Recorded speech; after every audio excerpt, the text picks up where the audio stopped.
وہ احادیث بخاری اور مسلم میں موجود ہے، میں یہ نہیں کہہ رہا کہ اس میں جو کچھ لکھا ہے وہ غلط ہے، لیکن جو ان کے حوالے سے کچھ تشریحات ہیں ان کی اتھینٹسٹی ان تک نہیں ثابت ہوئی۔ اب آ جائیے بھائیوں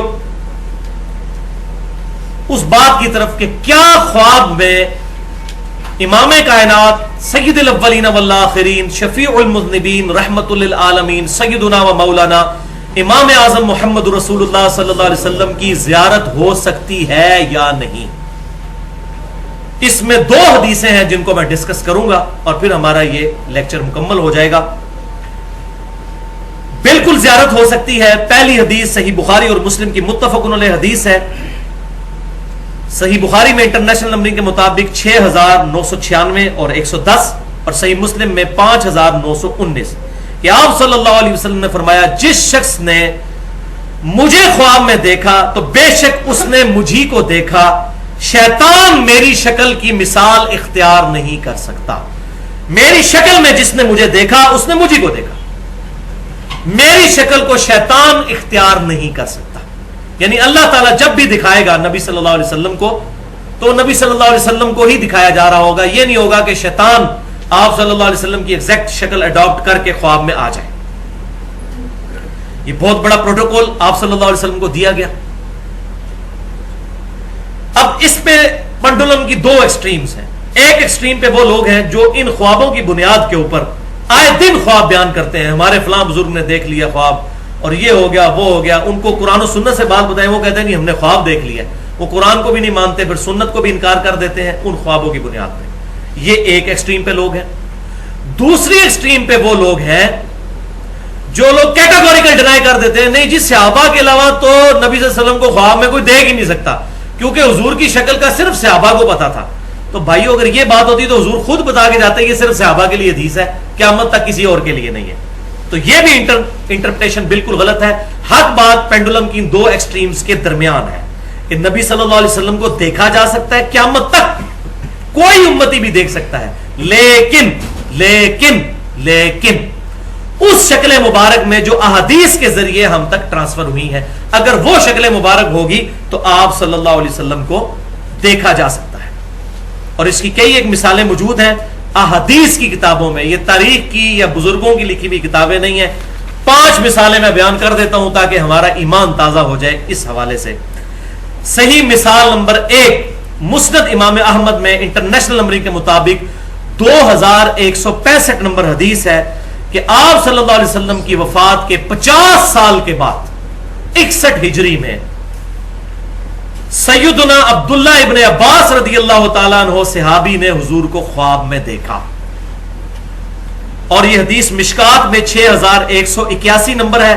شیخ البانی بھی اسے صحیح کہتے ہیں، شیخ زبیر علی زئی صاحب نے بھی اس پر صحت کا حکم لگایا، پوری امت اس کو نقل کرتی ہے یہ الحمدللہ۔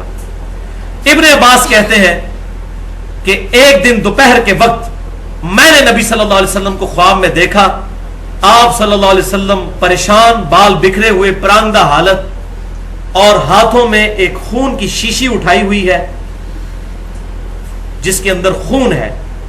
میں نے پوچھا اے اللہ کے نبی میرے ماں باپ آپ پر قربان، یہ آپ کی کیا حالت ہے؟ آپ صلی اللہ علیہ وسلم کو کس نے غمناک کر دیا؟ تو آپ صلی اللہ علیہ وسلم نے فرمایا کہ یہ میرے حسین اور ان کے ساتھیوں کا خون ہے، آج صبح سے کربلا میں میں اس خون کو سمیٹ رہا ہوں، میرے حسین اور اس کے ساتھیوں کو وہاں پر شہید کر دیا گیا۔ ابن عباس کہتے ہیں کہ میں گھبرا کے اٹھا، میں نے وہ دن اور تاریخ نوٹ کیا، وہ 10 محرم 61 ہجری تھا، اور بعد میں خبر آئی، ظاہر ہے اس وقت کوئی انٹرنیٹ نہیں تھا، کوئی موبائل فون سروس نہیں تھی، کتنے عرصے کے بعد خبر آئی کہ اسی دن سیدنا حسین اور ان کے ساتھیوں کو ظلماً شہید کیا گیا فرات کے کنارے، والعیاذ باللہ تعالی۔ اس کی ڈیٹیل پوری سننی ہو تو مسئلہ نمبر 61 کے نام سے حسینیت اور یزیدیت کا تحقیقی جائزہ اہل سنت پاک.com پر میری پوری گفتگو موجود ہے، جو ایکسپلوسیو گفتگو ہے الحمدللہ، 2.25 گھنٹے کی۔ تو یہاں پر یہ الفاظ ہے کہ میں صبح سے ان کا خون جمع کر رہا ہوں، تو میں وہی بات کروں گا، یہ بات تمثیلاً ہے۔ اپنے ماں باپ کو آپ خواب میں دیکھیں، ان سے پوچھیں، ان کو نہیں پتا ہوگا کہیں بھی یہ اللہ تبارک و تعالیٰ کا ایک پورا انسٹیٹیوٹ ہے، یہ مثال کے طور پر تمثیلاً بات دکھائی جاتی ہے۔ صحیح بخاری میں موجود ہے، آپ صلی اللہ علیہ وسلم نے خواب دیکھا کہ آپ کے سامنے بھینس ذبح ہو رہی ہے، تو آپ صلی اللہ علیہ وسلم نے فرمایا اس کی تعبیر میں نے کہی ہے، یہ کی ہے کہ غزوہ احد میں مسلمانوں کو تکلیف پہنچے گی، اور وہی ہوا، 70 صحابہ شہید ہوئے۔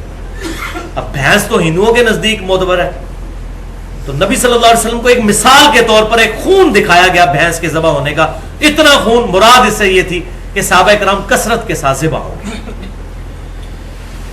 اللہ ان سے راضی ہو اور ہمیں بھی قیامت والے دن ان کا ساتھ نصیب فرمائے، جنہوں نے اسلام کے لیے قربانیاں دی، الحمدللہ۔ صحیح خواب نمبر 2 کی مثال صحیح مسلم میں، انٹرنیشنل نمبرنگ کے مطابق 79 نمبر روایت ہے، مقدمے کے اندر ہی امام مسلم رحمۃ اللہ علیہ لے کر آئے ہیں کہ سیدنا علی بن مسہر تبع تابعی، یہ تابعی بھی نہیں ہے، تبع تابعی ہے، وہ کہتے ہیں کہ میں نے اور حمزہ نامی ایک تبع تابعی نے ابان بن ابی عیاش المتوفا 140 ہجری، جو ایک کذاب تابعی تھا، 140 ہجری میں فوت ہوا، اس سے میں نے 1000 احادیث نقل کی ہیں، امام مسلم لے کر آ رہے ہیں۔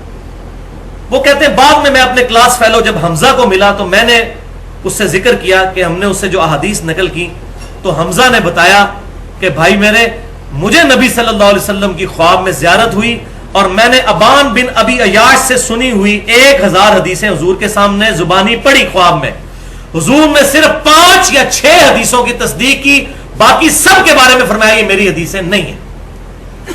یہ کہتے نہیں حدیث تو حدیث ہوتی ہے، وہی ڈگری تو ڈگری ہوتی ہے، چاہے جعلی ہو یا اصلی، وہ جو پاکستانی سیاستدان کہتے ہیں حدیث تو حدیث ہوتی ہے، چاہے جعلی ہو یا اصلی، کتابوں میں تو آ گئی نا۔ یہ سن لیں، صحیح مسلم کی پہلی حدیث ہی مقدمے میں یہ ہے کہ جس نے میری طرف جھوٹی حدیث منسوب کی وہ اپنا مقام دوزخ میں دیکھ لے، ولیعوذ باللہ تعالی۔ اور یہ بخاری میں بھی حدیث ہے، اس میں میرا پورا لیکچر ہے، مسئلہ نمبر 36 کے نام سے 1.5 گھنٹے کی گفتگو، ضعیف الاسناد اور من گھڑت احادیث کے فتنے کا تحقیقی جائزہ، اس میں نے کئی ایک مثالیں اس کی بیان کی۔ یہ ابان بن ابی عیاش وہی راوی ہے، یہ وہی خبیث ہے جس کو اہل سنت اور اہل تشیع دونوں کذاب کہتے ہیں، اور پھر وہی ہمارے اہل تشیع میں سے رافضی جو ہیں وہ اسی کی روایت پیش کرتے ہیں، جی سیدنا عمر نے حضرت فاطمہ کے گھر کو آگ لگا دی تھی، ولیعوذ باللہ تعالی۔ اس حدیث میں بھی راوی یہ ابان ہے، یہ وہ خبیث راوی ہے، کذاب، جھوٹا، ابان بن ابی عیاش۔ تیسری مثال خواب کی، سنن نبی داؤد میں انٹرنیشنل نمبر کے مطابق 5077 نمبر، سنن ابن ماجہ میں 3867 اور سنن نسائی الکبریٰ کے اندر بھی موجود ہے 9855۔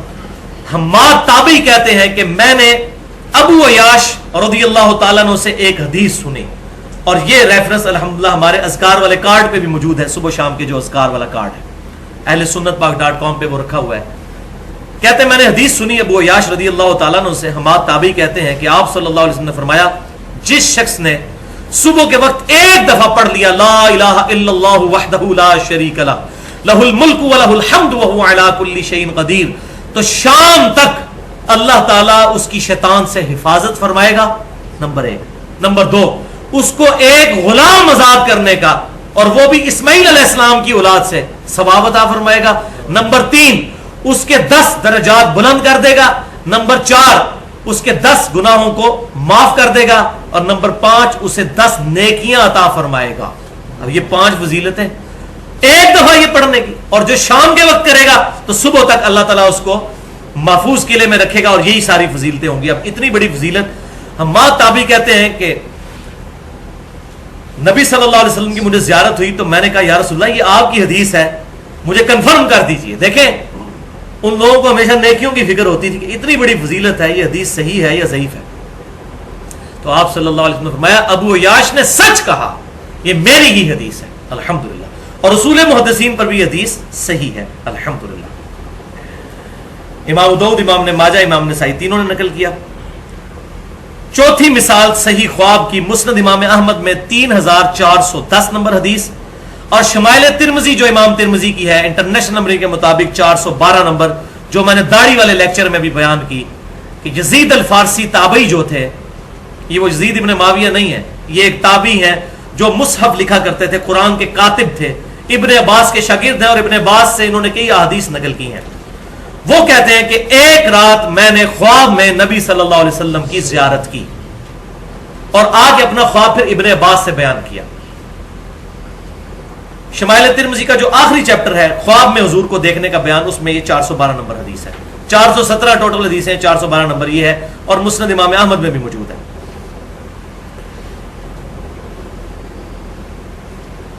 تو وہ کہتے ہیں میں نے ابن عباس سے کہا کہ میں نے رسول اللہ صلی اللہ علیہ وسلم کو خواب میں دیکھا. تو ابن عباس نے کہا جلدی جلدی اپنا خواب بیان کرو. میں نے رسول اللہ سے سنا جس شخص نے مجھے خواب میں دیکھا اس نے مجھے کو دیکھا، میری شکل میں شیطان نہیں آ سکتا. تو انہوں نے پھر بڑا پیارا خواب بیان کیا. اس کے اینڈ پر ابن عباس نے تصدیق کی کہ اگر تم بیداری میں بھی حضور کو دیکھ لیتے تو اس سے مختلف نہ پاتے، تم نے رسول اللہ ہی کو خواب میں دیکھا ہے. اب انہوں نے نہیں کہا کہ قیامت تک کوئی دیکھ ہی نہیں سکتا، وہ تابعی تھے، صحابی تو نہیں تھے جنہیں خواب دیکھا. اس کا ترجمے میں بھی بعض لوگوں نے 2 نمبری کی، وہ صرف یہ ثابت کرنے کے لیے کہ حضور کی داڑھی بہت لمبی تھی، کیونکہ اس میں واضح موجود ہے کہ حضور کی داڑھی نحر تک تھی، سینے کے شروع والے حصے کی طرف. لیکن الحمدللہ اہل حق بھی موجود ہیں، اکثر اہل حقی ہیں جنہوں نے ترجمہ صحیح کیا. اس میں سے اہل حدیث علماء میں سے ایک بڑے عالم، چونکہ اہل حدیث کو یہ مسئلہ کڑوا لگتا ہے، میں انہی کے عالم کا حوالہ دیتا ہوں. دارالاسلام سے کتاب چھپی ہے آئینہ جمال نبوت، اس میں اہل حدیث کے بہت بڑے اس وقت ہم حافظ عبدالستار حماد صاحب کا ترجمہ انہوں نے چھاپا ہے دارالاسلام والوں نے، اور یہ خواب کا ترجمہ میں وہاں سے پڑھنے لگا ہوں. وہ کہتے ہیں، یزید الفارسی کہتے ہیں، اے ابن عباس میں نے خواب میں نبی صلی اللہ علیہ وسلم کو دیکھا. آپ صلی اللہ علیہ وسلم کا قد مبارک نہ بہت لمبا تھا نہ بہت چھوٹا بلکہ درمیانہ تھا. آپ صلی اللہ علیہ وسلم کا رنگ مبارک بہت سفید نہیں بلکہ گندمی نما سفید سرخ رنگ تھا. آپ صلی اللہ علیہ وسلم کے دانت مبارک انتہائی سفید اور خوبصورت تھے. آپ صلی اللہ علیہ وسلم کی آنکھیں سرمگی تھیں جیسے سرما لگا ہوا ہوتا ہے. آپ صلی اللہ علیہ وسلم کا چہرہ مبارک گول اور گوشت سے پر تھا، اور آپ صلی اللہ علیہ وسلم کی داڑھی مبارک انتہائی گھنی اور پورے چہرے پر پھیلی ہوئی تھی اور نحر تک تھی. نحر تک، سینے کے الفاظ ہی کوئی نہیں ہے، لیکن مولوی نے 2 نمبری کے سینہ بھرتی تھی. حضور کی اتنی لمبی داڑھی نہیں تھی، نحر تک تھی. یہ اونٹ کو سینے سے نہر کیا جاتا ہے یا یہاں سے کیا جاتا ہے نہر؟ یہ جہاں پر یہ ہلکا سا سمجھے کہ ٹرف بنا ہوا ہوتا ہے، یہاں پر یہ گلے والا آخری حصہ جہاں سے سینہ شروع ہوتا ہے، سینہ یہاں سے شروع ہو کے ناف تک جاتا ہے، یہ سینے کا ابتدائی حصہ. اور وہی انہوں نے ترجمہ کیا کہ آپ صلی اللہ علیہ وسلم کی داڑھی مبارک سینے کے شروع کے حصے پر، ابتدائی حصے پر پھیلی ہوئی تھی یہاں تک. اور یہ الحمدللہ مجھ پہ شرح صدر ہوا ہے. میں وہی بات کروں گا کہ اکثر علماء پریشان تھے کہ صحیح بخاری میں آتا ہے کہ عبداللہ بن عمر مٹھی کے بعد داڑھی کاٹ دیا کرتے تھے حج اور عمرے پر، اور ابو داؤد میں ہے کہ مطلقاً مٹھی کے بعد داڑھی کاٹا کرتے تھے. وہ والی جو حدیث ہے ذهب الظمأ وابتلت العروق وثبت الاجر انشاءاللہ، اسی میں موجود ہے کہ وہ تابعی کہتے ہیں کہ عبداللہ بن عمر یہ دعا بھی پڑھتے تھے اور مٹھی کے بعد داڑھی بھی کاٹا کرتے تھے. اور الموطا امام مالک میں ہے کہ صرف اس سال جس سال انہوں نے حج کرنا ہوتا تھا اس سال عبداللہ بن عمر رمضان سے حج تک داڑھی کو تھوڑا لمبا کر لیتے تھے تاکہ حج کے موقع پر داڑھی کاٹیں. تو یہ جو لوگ کہہ رہے ہیں داڑھی وہ حج کے موقع پہ کاٹتے تھے، وہ لمبی انہوں نے 3 مہینے پہلے کی ہوتی تھی، ان کی داڑھی مٹھی تھی. کیوں؟ کہ ان کا یہ ماننا تھا کہ حضور کی داڑھی چونکہ یہاں تک تھی میں اس سے لمبی نہیں کروں گا. جو صحیح بخاری میں 10 حدیثیں ہیں کہ ابن عمر اتنے متبع سنت ہے کہ حضور کے حج کے سفر کے دوران ان جگہوں پر رکا کرتے تھے جہاں حضور صلی اللہ علیہ وسلم رکا کرتے تھے. الحمدللہ. تو داڑھی پر میں نے کافی ڈیٹیل گفتگو کی ہے، داڑھی کی اہمیت اور اس کی مقدار اور اس کے صحیح احکام و مسائل پر مسئلہ نمبر 33 کے نام سے اہل سنت پاک.com پر، وہاں ڈیٹیل کے ساتھ داڑھی پر گفتگو سنی جا سکتی ہے. صحیح خواب نمبر 5 سنن دارقطنی حدیث کی کتاب ہے. امام دارقطنی رحمۃ اللہ علیہ المتوفا 382 ہجری، شروع کے ائمہ محدثین میں سے ہیں. ان کی کتاب ہے سنن دارقطنی جس میں 4898 احادیث ہیں. اس میں انہوں نے نماز والے چیپٹر میں یہ خواب نقل فرمایا ہے، اور وہ کہتے ہیں کہ میں نے یہ خواب اپنے استاد سے خود سنا جنہوں نے یہ خواب دیکھا، اور ان کے استاد تبا تابعی تھے 4 صدی کے اندر. ان کا نام تھا امام ابو جعفر بن اسحاق، اور حدیث کا انٹرنیشنل نمبر ہے 1135، جلد 1 صفحہ 293. اور بریلوی مکتبہ فکر کے علماء نے بھی اس کا ترجمہ شائع کیا ہے، دیوبند نے بھی کیا ہے. بریلوی مکتبہ فکر کا جو ترجمہ ہے شبیر برادرز کا، اس میں اس کا نمبر ہے 1110. وہ ترجمہ آپ خود بھی پڑھ سکتے ہیں. نماز کے چیپٹر میں انہوں نے نقل کی احادیث کہ نبی صلی اللہ علیہ وسلم نماز کے شروع میں رفع الیدین کرتے تھے، رکوع میں جاتے وقت رفع الیدین کرتے تھے، اور رکوع سے اٹھ کر رفع الیدین کرتے تھے. یہ احادیث نقل کی، پھر کئی صحابہ کا نقل کیا کہ ان کا یہ عمل تھا. اس کے بعد وہ کہتے ہیں کہ ہمارے استاد نے، امام دارقطنی خود کہتے ہیں کہ میرے استاد نے جو ثقت تبا تابعی ہیں، انہوں نے مجھے خود یہ بات املا کروائی کہ پہلے میں بھی عراقیوں کے مذہب پر تھا، کوفی نجدیوں کے مذہب پر، یعنی میں رفع الیدین کرنے کا قائل نہیں تھا. پھر کہتے ہیں کہ ایک رات میں نے نبی صلی اللہ علیہ وسلم کو خواب میں دیکھا اور آپ صلی اللہ علیہ وسلم کو میں نے اس حال میں پایا کہ آپ صلی اللہ علیہ وسلم نماز ادا فرما رہے تھے. میں نے دیکھا کہ آپ صلی اللہ علیہ وسلم نے نماز شروع کی تو اپنے دونوں ہاتھ کندھوں تک اٹھائے، جب رکوع میں جانے کا ارادہ کیا تو بھی دونوں کندھوں تک ہاتھوں کو اٹھایا، اور جب سمی اللہ لمن حمدہ ربنا لک الحمد کہا تو پھر دونوں کندھوں تک ہاتھوں کو اٹھایا، یعنی وہ تینوں رفع الیدین کیے. تو کہتے ہیں اس سے پہلے میں بھی عراقیوں کے مذہب پر تھا، یعنی رفع الیدین سوائے پہلے کہ کوئی رفع الیدین کوفی نجدیوں کی طرح میں نہیں مانتا تھا. یہ کوفی نجدی عراقی ہیں، مسئلہ نمبر 67 کے نام سے اس پہ میں نے 25 منٹ کی گفتگو کی ہے. تو الحمدللہ یہ خواب، اب یہ جو لوگ کہتے ہیں نا ہمارے بزرگوں نے خواب دیکھے، ان کو کہیں یہ خواب بھی پھر مانے کہ وہ تو ہے ہی آپ کے حنفی عالم تھے، وہ کوفے کے مذہب کے اوپر تھے اور انہوں نے پھر رفع الیدین شروع کر دیا الحمدللہ یہ خواب دیکھنے کے بعد. لیکن یہ اپنے بزرگوں میں مانیں گے. دوسری حدیث صحیح بخاری اور صحیح مسلم کی جو میں نے کہا تھا بیان کروں گا، اور اس کی تشریح بڑی ضروری ہے. بخاری میں 6993 اور صحیح مسلم میں 5920 کہ نبی صلی اللہ علیہ وسلم نے فرمایا جس شخص نے مجھے خواب میں دیکھا اس نے مجھی کو دیکھا، میری شکل میں شیطان خواب میں نہیں آ سکتا، اور جس نے مجھے خواب میں دیکھا ان قریب بیداری میں بھی میری زیارت کرے گا انشاءاللہ. اب یہ جو آخری حصہ ہے یہ ہے اس میں یونیک کہ بیداری میں میری زیارت کرے گا. اب اس میں کہتے ہیں جی وہ بیداری میں کی ہے جی. دیکھیں جی امام سیوطی نے 82 دفعہ نبی صلی اللہ علیہ وسلم کو بیداری میں دیکھا. عبد الوہاب شورانی صاحب لکھتے ہیں المنن الکبریٰ میں کہ میں نے پوری صحیح بخاری مصر میں بیٹھ کے حضور سے خود پڑھی ہے، اور یہ 973 ہجری میں فوت ہوئے، حضور کی وفات کے 900 سال کے بعد کہہ رہے ہیں مجھے حضور صلی اللہ علیہ وسلم بخاری شریف پڑھاتے تھے. اور بخاری شریف اگر حضور سے پڑھی ہے تو اس میں تو موجود ہے کہ یہ سارا معاملات ختم ہو چکے ہیں، خواب کے علاوہ کوئی غیبی ذریعہ ہی نہیں ہے. اگر بخاری شریف واقعی حضور سے پڑھی ہوتی تو یہ معاملات اس طریقے سے ان کے عقیدے ہوتے عبد الوہاب شرانی کے اور سیوطی کے. تو کہتے ہیں کہ جی ہم نے سبکن یہ سارے معاملات حضور سے خود سیکھے. تو بھائیو اس پورشن کی تشریح کے ان قریب مجھے بیداری میں دیکھے گا، ایک شرح اس کی یہ ہے کہ جس نے حضور صلی اللہ علیہ وسلم کے مبارک زمانے میں یہ خواب دیکھی، حضور صلی اللہ علیہ وسلم کو خواب میں دیکھا، اور کئی ایک صحابہ کے ساتھ ایسے معاملات ہوئے کہ ان سے جانوروں نے کلام کیا کہ وہاں پر پیغمبر مبعوث ہو چکے ہیں اور وہ لوگ آ کر اسلام انہوں نے قبول کیا. کئی ایک اللہ تعالیٰ کی طرف سے معجزات ہوئے، تو ان کو صحابیت کا شرف حاصل ہوگا جنہوں نے حضور کے زمانے میں حضور صلی اللہ علیہ وسلم کو خواب میں دیکھا. بیداری میں بھی حضور کے ساتھ وہ صحبت کا شرف حاصل کر لیں گے. ایک تشریح یہ ہو سکتی ہے. دوسری ان قریب یعنی قیامت میں مجھے دیکھ لے گا. اب کوئی جی قیامت تو بڑی دور ہے، نہیں بھائی. صحیح مسلم کے اندر حدیث ہے کہ آپ صلی اللہ علیہ وسلم جب بھی تقریر شروع کرتے تھے تو یہ خطبہ پڑھتے تھے جو میں پڑھتا ہوں، اما بعد فإن خیر الحدیث کتاب اللہ وخیر الہدی ہدی محمد صلی اللہ علیہ وسلم وشر الامور محدثاتها، یہ والا خطبہ کتاب الجمعہ چیپٹر صحیح مسلم. اس کے بعد آپ صلی اللہ علیہ وسلم فرمایا کرتے تھے میں اور قیامت اس طرح ساتھ بھیجے گئے ہیں جیسے یہ دو انگلیاں. اب یہ تو ساتھ ساتھ ہے. تو ان قریب مجھے دیکھ لے گا یعنی قیامت میں حوض کوثر پہ انشاءاللہ زیارت ہوگی، پل صراط پہ زیارت ہوگی، میزان عمل پہ انشاءاللہ زیارت ہوگی، شفاعت بھی انشاءاللہ نصیب ہوگی انشاءاللہ. اب یہ عقیدہ اگر کوئی کہتا ہے جی وہ آپ صلی اللہ علیہ وسلم بیداری میں دنیا میں تشریف لے آتے ہیں، تو وہ میں نے پہلے بتا دیا سورۃ الانبیاء کی آیت نمبر 95 ہے کہ جو دنیا سے چلا گیا اب قیامت تک دنیا میں واپس نہیں آئے گا. آپ صلی اللہ علیہ وسلم کا جسم مبارک مدینہ شریف کی قبر میں ہے اور روح مبارک جنت الفردوس میں ہے، اور اس روح اور جسم کا ایک تعلق ہے جو برزخی ہے، جو حیات النبی کا مسئلہ میں نے مسئلہ نمبر 5 کے نام سے اہل سنت پاک.com پر اپلوڈ ہے. نہ بالکل ہم برزخی معاملات کو مانتے ہیں نہ بالکل دنیاوی معاملات کو، درمیان کا ایک معاملہ ہے جو میں نے اس میں حق بات بیان کی ہے الحمدللہ، جو دراصل برزخی ہی ہے. تو شیطان آپ صلی اللہ علیہ وسلم کی شکل تو اختیار نہیں کر سکتا، لیکن کسی اور شکل میں آ کے جھوٹ بول سکتا ہے کہ میں تمہارا پیغمبر ہوں. اور یہ میں اپنی طرف سے نہیں شرح کر رہا، اس پہ سارے لوگ متفق ہیں، بریلوی، دیوبندی، اہل حدیث، اہل تشیع، ان کی کتابوں میں بھی یہ بات لکھی ہوئی ہے.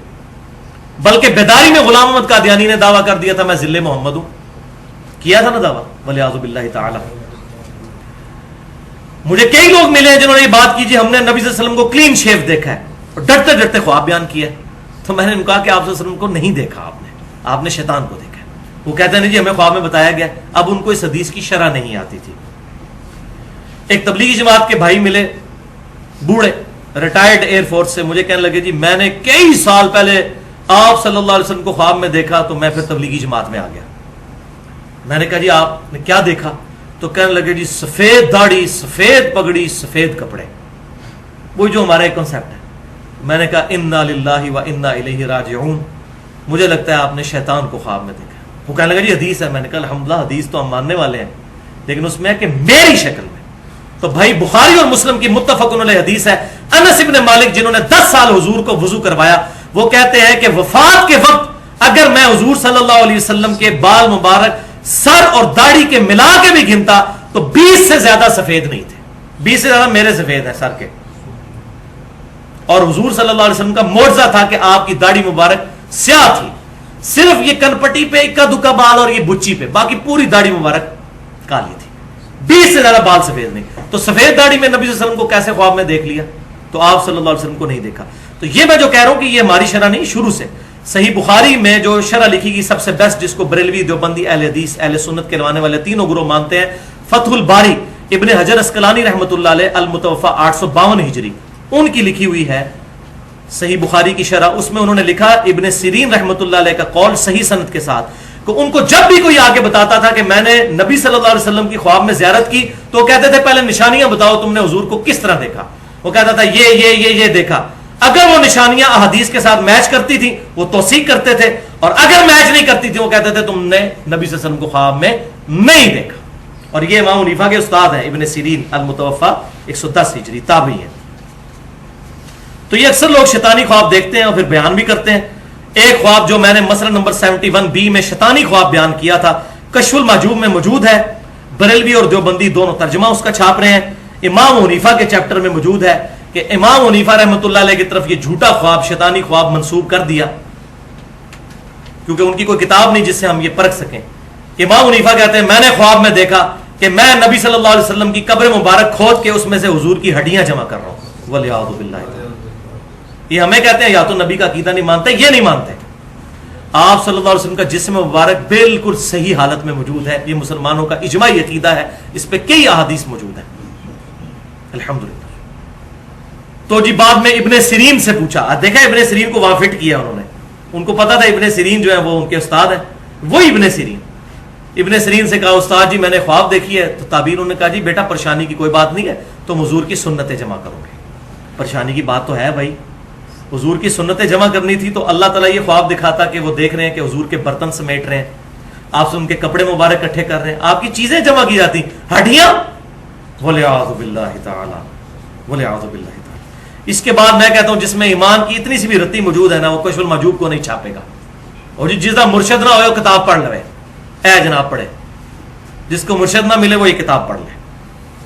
اسی طریقے سے نور الدین زنگی والا واقعہ آپ نے اکثر سنا ہوگا، وہ یہودی تھے، نبی صلی اللہ علیہ وسلم کا جسم مبارک قبر سے نکالنا چاہتے تھے، تو آپ صلی اللہ علیہ وسلم نور الدین زنگی کو خواب میں آئے اور کہا کہ جی پہنچ، والعیاذ باللہ تعالی۔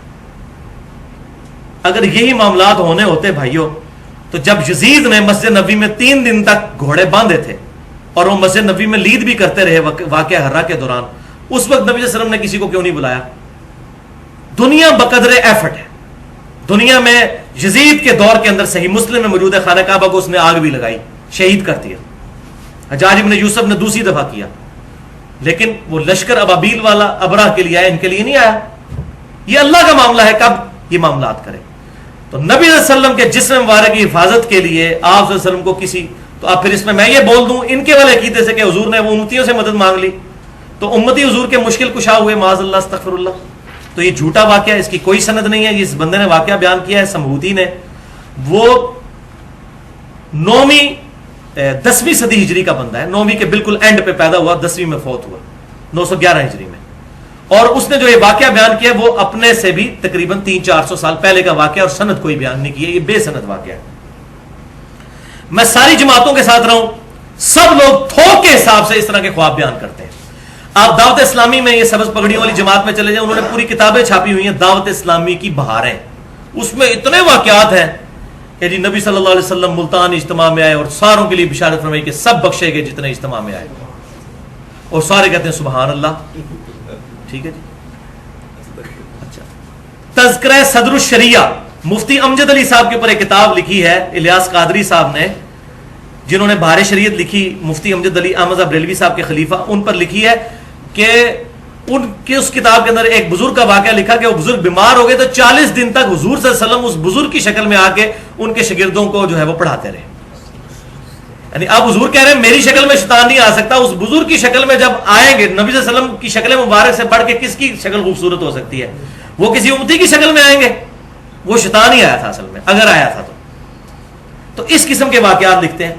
اس کو وہ کہتے ہیں دعوت اسلامی کی بہار ہے. بالکل اسی طریقے سے ہمارے تبلیغی جماعت کے بھائی جو ہیں، رائے والی جو پارٹی ہے، وہ بھی اس طرح کے واقعات، اس کو کارگزاری کا نام، جماعت آئی کارگزاری سنیں. اور ان کے عام آدمی کہتے ہیں جی ہمارے بزرگوں نے منع کیا، حاجی عبدالوہاب صاحب منع کرتے ہیں، حضرات منع فرماتے ہیں، لیکن حضرات کو یہ حاجی عبدالوہاب صاحب تو یہ نبی صلی اللہ علیہ وسلم کے مشورے سے سارا کام لے کے چل رہے ہیں. یہ کمرہ ہے جہاں نبی صلی اللہ علیہ وسلم تشریف لاتے ہیں رائے ونڈ میں. ٹھیک ہے، شکر ہے میں نے اس کمرے کی زیارت نہیں کی، مجھے بڑا شوق تھا، اس وقت میں بھی تبلیغی جماعت میں تھا، لیکن بڑا رش تھا، میں جا نہیں سکا اس کمرے تک. تو یہ یہاں نبی صلی اللہ علیہ وسلم آتے ہیں، تشریف لاتے ہیں، اور یہ حاجی عبدالوہاب صاحب ان کے مشورے سے یہ سارا جماعت کا کام لے کر چل رہے ہیں. تو یہ وہ بھی بیان کرتے ہیں. اور طاہر القادری صاحب کا خواب تو ماشاءاللہ انٹرنیٹ کے اوپر موجود ہے. انہوں نے یہاں تک کہہ دیا کہ جی نبی صلی اللہ علیہ وسلم نے واپسی پہ مدینہ شریف جانے کے لیے مجھ سے ٹکٹ مانگا، اور ٹیکسی کا کرایہ بھی یہاں پر پھرنے کے لیے مجھ سے مانگا، اور پھر وہ کہتے ہیں جی میں نے خواب دیکھا ہے، اللہ کی قسم میں جھوٹ نہیں بولتا. اور میں طاہر القادری صاحب، الیاس قادری صاحب، حاجی عبدالوہاب صاحب، ان سارے بزرگوں کی 100% تصدیق کرتا ہوں کہ واقعی یہ خواب دیکھتے ہیں. اور یہ میں وہ شرح صدر جو مجھے ہوا ہے وہ میں بیان کرنے لگا ہوں.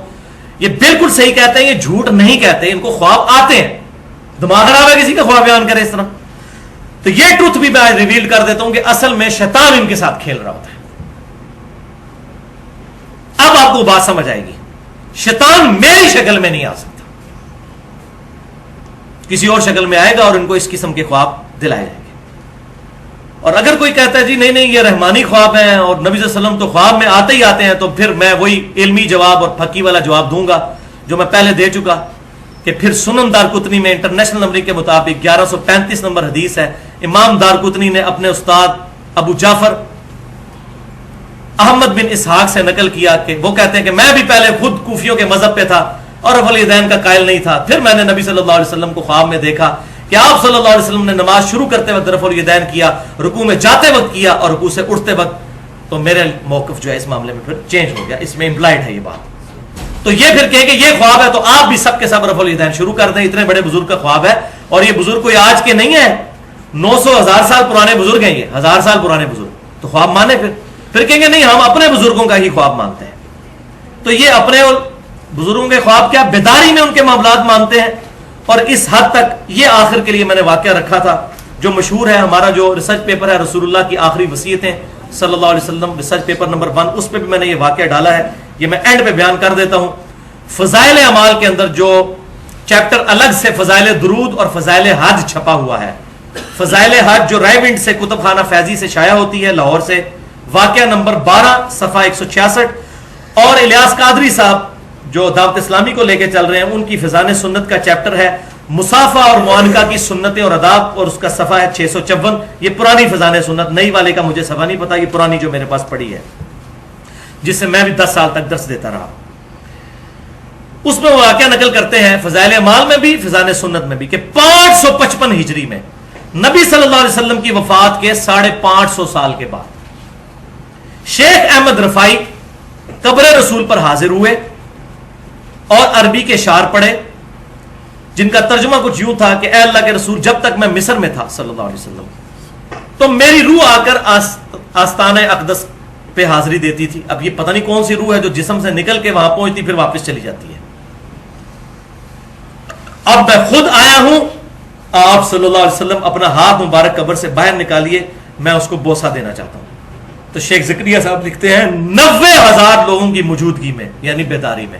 ہمارا تو خواب نہیں رفع الیدین والا ماننے کے لیے تیار، اپنا بیداری میں اپنے بزرگ کا 90,000 لوگوں کی موجودگی میں 555 ہجری میں شیخ احمد رفائی کے لیے معاذ اللہ استغفر اللہ، وہ کہتے ہیں نبی صلی اللہ علیہ وسلم نے اپنا ہاتھ مبارک قبر سے باہر نکالا، انہوں نے اس کو بوسہ دیا، اور اس منظر کو دیکھنے والوں میں شیخ عبد القادر جیلانی کا نام بھی ذکر کیا جاتا ہے، تاکہ سارے سہم جائیں گے اتنے بڑے بزرگ نے یہ دیکھا ہے تو بالکل صحیح ہوگا، ان کا نام ویسے ہی ڈھوپ دیا کہ سارے سہم جائیں کہ شیخ عبد القادر جیلانی وہ 11ویں سرکار، تاکہ وہ انکار کر ہی نہ سکے۔ اور بھائی کس نے دیکھا اور کہاں ہوا؟ یہ 555 ہجری، آج 1434 ہجری ہے، یہ 900 سال پہلے کا واقعہ ہے۔ آج سے 90 سال پہلے بھی، 900 سال تو بڑی دور کی بات ہے، آج سے 90 سال پہلے بھی مسجد نبی میں 90,000 کا مجمع نہیں آتا تھا۔ یہ تو شافعات کی توسیع کے بعد اب 4-5 لاکھ تک لوگ آتے ہیں، اور یہ تو ایئر ٹریولنگ کی وجہ سے حج زیادہ لوگوں نے کرنا شروع کیا، ورنہ ایوریج 1-1.5 لاکھ بندہ حج کے لیے جاتا تھا بمشکل۔ اب یہ 40 لاکھ تک، یہ تو بوئنگ 747 کی جو پروازیں 71-72 میں 1971 سے شروع ہوئی ہیں، اس کی وجہ سے یہ کثرت کے ساتھ لوگ آنا شروع ہوئے ہیں، اور آج 2013 میں 40-50 لاکھ تک، 5 ملین تک یہ بات پہنچ چکی ہے۔ تو چور اپنی لنگوٹی چھوڑ جاتا ہے، یہ غلطی ہوگی کہ 90,000 انہوں نے لکھ دیا، 9,000 لکھ دیتے تو کوئی شاید معاملہ سیدھا ہو جاتا، لیکن یہ معاملہ پھر بھی ظاہر ہے اس کی سند کوئی نہیں ہے، یہ جھوٹا خواب ہے جو بیان کیا گیا۔ تو میں یہ پوچھتا ہوں کہ سیدہ فاطمہ جو حضور کی وفات کے بعد کسی نے ان کو ہنستے ہوئے نہیں دیکھا، انہوں نے تو کبھی نبی صلی اللہ علیہ وسلم کی بیداری میں زیارت نہیں، کوئی ضعیف روایت بتا دے کسی ایک صحابی کے بارے میں کہ حضور صلی اللہ علیہ وسلم سے انہوں نے بیداری میں ملاقات کی ہو۔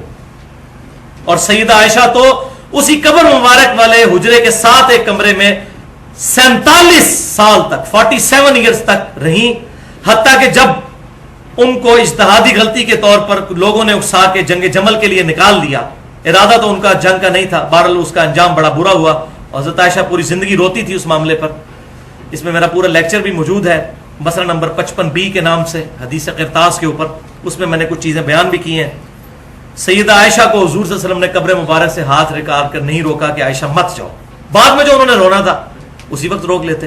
حضرت عائشہ نے کبھی نہیں کہا میری ملاقات ہوئی، حضور کی لاڈلی بیوی تھی رضی اللہ تعالی عنہ۔ ہمارا عقیدہ کیا ہے؟ الحمدللہ وہ ہے صحیح بخاری میں انٹرنیشنل نمبرنگ کے مطابق 1010 نمبر حدیث، کتاب الاستسقاء چیپٹر میں، جو میں نے اسی رسول اللہ کی آخری وصیتوں والے ریسرچ پیپر پہ بھی ڈالی ہوئی ہے، کہ سیدنا عمر فاروق رضی اللہ تعالیٰ عنہ کے مبارک دور میں جب کبھی قحط پڑ جاتا تو عباس ابن عبد المطلب کو وہ لے کر آتے، اللہ کی حضور پیش کرتے اور کہتے اے اللہ جب تک تیرے محبوب صلی اللہ علیہ وسلم ہم میں موجود تھے ہم ان کے ذریعے سے تیری طرف توسل اختیار کرتے تھے، یعنی ان کی دعا کی برکت سے تو ہم پر بارش نازل فرما دیتا تھا، اب تیرے نبی کی وفات کے بعد ان کے چچا کو لے کر آئے ہیں۔ انس ابن مالک کہتے ہیں ان کی دعا کی برکت سے اللہ تعالیٰ بارش نظر فرما دیتا۔ تو سیدنا عمر قبر رسول پر جا کر نبی صلی اللہ علیہ وسلم سے نہیں مانگتے تھے، اور وہ بخاری کی اس حدیث کے راوی بھی حضرت عمر ہیں جو ایک سفر کے دوران پانی کم پڑ گیا تو سیدنا عمر کے مشورے سے حضور صلی اللہ علیہ وسلم نے اپنا مبارک ہاتھ ایک پانی کے پیالے میں رکھا اور پانی کے چشمے جاری ہوئے اور ہزاروں صحابہ نے اس پیالے میں سے پانی پیا۔ تو حضرت عمر کہہ سکتے تھے یا رسول اللہ صلی اللہ علیہ وسلم آپ صلی اللہ علیہ وسلم برزخی حیات کے ساتھ تو زندہ ہے، ہمارا بھی الحمدللہ یہ عقیدہ ہے، لیکن ان کو پتا تھا کہ دنیاوی حیات نہیں، ہماری کمیونیکیشن نہیں ہو سکتی، تو آپ اپنا ہاتھ ہمارے قبر سے باہر نکالیں یا پیالہ لے کے آؤ لوگ پیاسے مر رہے ہیں، یہ نہیں انہوں نے کیا۔ یہ ہے ہمارا عقیدہ، اور اس پہ میری ڈیٹیل کے ساتھ گفتگو بھی موجود ہے، مسئلہ نمبر 43 کے نام سے توسل اور وسیلہ کے صحیح احکام و مسائل اہل سنت پار.com پر 1.5 گھنٹے کی گفتگو ہے۔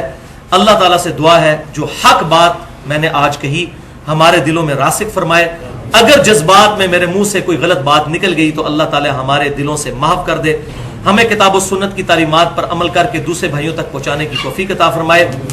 سبحانک اللہم و بحمدک اشہد ان لا الہ الا انت استغفرک و اتوب الیک وما علینا الا البلاغ المبین۔